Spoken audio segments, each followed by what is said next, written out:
Hello, my name is Matthew, and I am back from a 3-year hiatus for the weekly MMA news. Um, so, just going on, this is the week of, just to go right back into things. The first thing that happened is this past weekend was UFC 146, Silva vs. Sonnen 2. Much anticipated fight.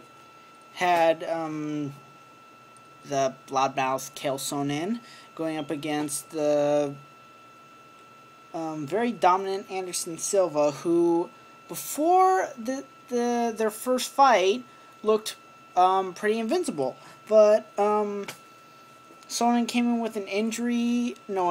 Silva came in with an injury. Sonnen capitalized on that and ultimately dominated for 4.5 rounds until he slipped up and got submitted by Silva. And since then, there's been quite a bunch of banter back and forth between the two because you had problems with Sonnen's TRT, which stalled the rematch, and then Sonnen and Silva fought. Sonnen fought a few times during the title shot back, and then he fought. And the first round, Sonnen just out-wrestled Silva, and he stuck with his strengths, but then in the next round you had, round 2, you finally had Silva, bounce back and do what it does best, and he destroyed Sonnen. Now the big question is whether Sonnen will actually keep his word and leave the UFC, as he, and I quote, said, "I will leave the UFC forever." Now, whether he's really going to do that or not, I have no idea. He's in his 30s. He's got a limited fight career ahead of him anyway, so we won't know about that. But anyways, the other major fight was Griffin versus Sonnen 3. Griffin versus Ortiz 3. You had the trilogy go on. And Ortiz tried to do what he's not good at, which is striking. He should have just been in there wrestling a lot more. There were plenty of opportunities, which he did not do. As a result, Griffin, who's probably the better striker, ended up winning. So Ortiz, right before that was inducted into the UFC Hall of Fame, something that he had legitimately coming to him. As for Griffin, we don't know if he's retired. Ortiz is definitely retired, though. So that's that. And the career of a legendary fighter, if not controversial fighter, came to an end. So coming up this week as a whole, we have two major cards going on, and I'm going to mention one minor card. The major card is UFC on Fuel TV 4, which is part of the Fox, the UFC Fox deal, is on, Fox's one of lesser known channels, Fuel TV.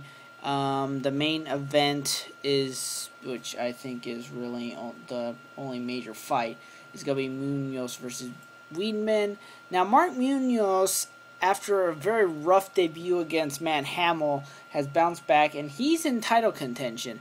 He's a former Division I wrestler. He is getting very high up there. Title contention would be... It's a very big possibility if he wins this fight. He has to win, though. You always talk about, if a fighter may be in contention for something or not. But if they don't win, the whole thing is pointless. So, that fight card is happening in the middle of the week, which the UFC on Fuel TV is kind of taking has kind of taken the place of the UFC Fight Nights on Spike and then on Versus. So, that's what's happening on Wednesday. which is tomorrow, actually. Then on the regional circuit, this coming Friday, was it? Yeah, this coming Friday, there's this regional card that called Legacy Fighting Championships 12. The most notable fight in the card is going to be Jay Heron versus a guy named Mark Brunzilis. And this is Heron's first fight out since he joined Bellator, outside of Bellator. As far as I know, he's still on contract. I think I don't know if he got released or not, or if, like, before he's just getting a fight and Bellator's letting him fight outside, because Bellator has let fighters fight outside before, but that was before the Viacom buyout. So whether that's actually happening or not, we do not know as of yet. So that's that whole fight card. Then the major fight card that's going to be happening this next weekend is, let's see, what date is that? The 14th is July 14th of this year is going to be Rockhold versus Kennedy. Since Strikeforce has been bought up by the UFC, at first people thought it was going to get shut down. However, that didn't happen. The Strikeforce will be broadcast on Showtime till at least the end of this year. What happens after that, we don't know, because the relationship since the Zuffa buyout has been kind of up and down, especially with Dana White and Showtime. But anyways, going right into it, the main event card is Luke Rockhold versus Tim Kennedy. This is going to be the main card. And the major part here is that this, in Strikeforce, these are the top two heavyweights.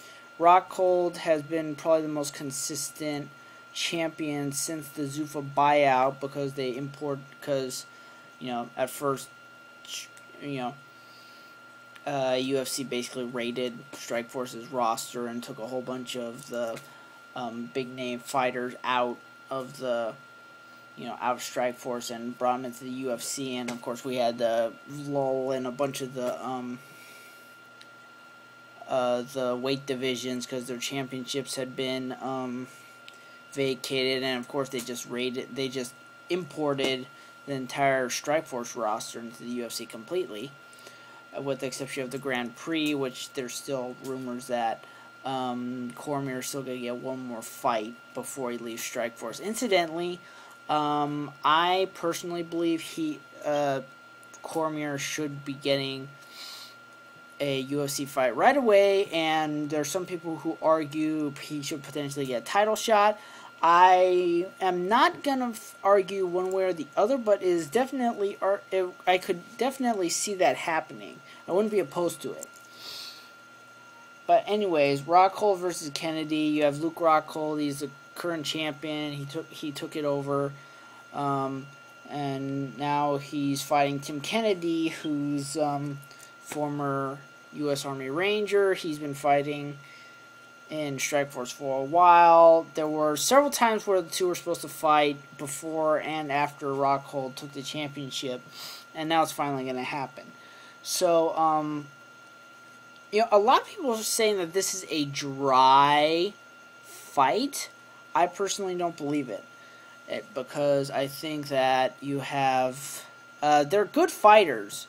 They're not on the caliber of Silva Sonnen, but they're certainly good fighters in their own right, and just because of that, they should not be underestimated. They should be respected. There's a big fight for both of them. So that's that fight. Then the next fight is for the welterweight title. We have Nate Marquardt versus Tyrone Woodley. This fight is significant because it's going to crown the first welterweight in Strikeforce since Nick Diaz vacated the title and went to the UFC, which has kind of become a little, which kind of defeated the purpose considering that Diaz ended up retiring. Or at least I heard that. I have yet to confirm whether that's true or not. But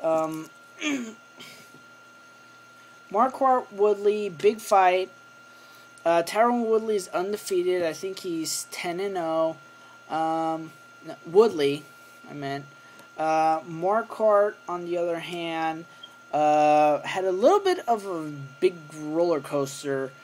He was scheduled to fight on a minor UFC fight card in his welterweight debut, but then he tested positive for elevated levels of testosterone, and as it turns out, he was taking the controversial TRT, testosterone replacement and therapy, which just depending on the situation, it's definitely controversial.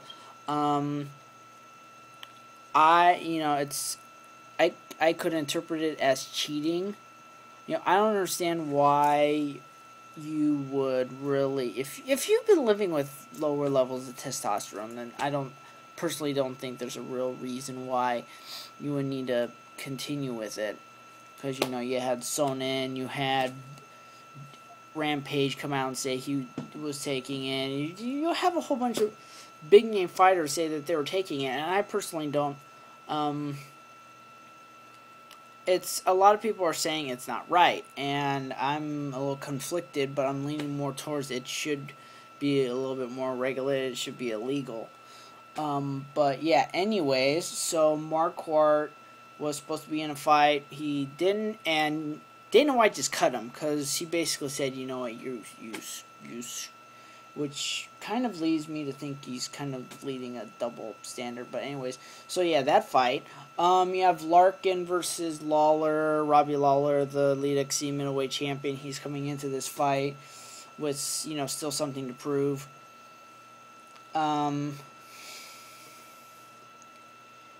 I think he's still trying to make his way up to the title. And personally, when Strikeforce bought out the Elite XC roster, I think they really should have had some unification bouts, but obviously that didn't happen. There's quite a few things that don't happen that I think should have happened with roster buyout, with buyouts of certain promotions and stuff like that all didn't happen. So Lawler going against Larkin, Lorenz Larkin is not a guy to be trifled with. It's going to be a test for Lawler. But anyways, then you have Roger Gracie versus Keith Jardine. Roger Gracie has not had a lot of exposure when it comes to MMA. He is a Gracie, but he's still working his way up. And then of course you got Keith Jardine, who was formerly he was formerly a light heavyweight in the UFC, and then he got cut because he basically went win-loss. And eventually he got cut and went to Strikeforce after some fights in the independent circuit. Went to Strikeforce, and where he has had some good fights, got a title shot, but didn't quite, he's bouncing back, and this is it. But he's got to test. They both great. Roger Gracie and Jardine have something to prove. Roger, having that Gracie lineage, of course, there's going to be a large amount of pressure on him. So that's that. I will talk again next week. Thank you.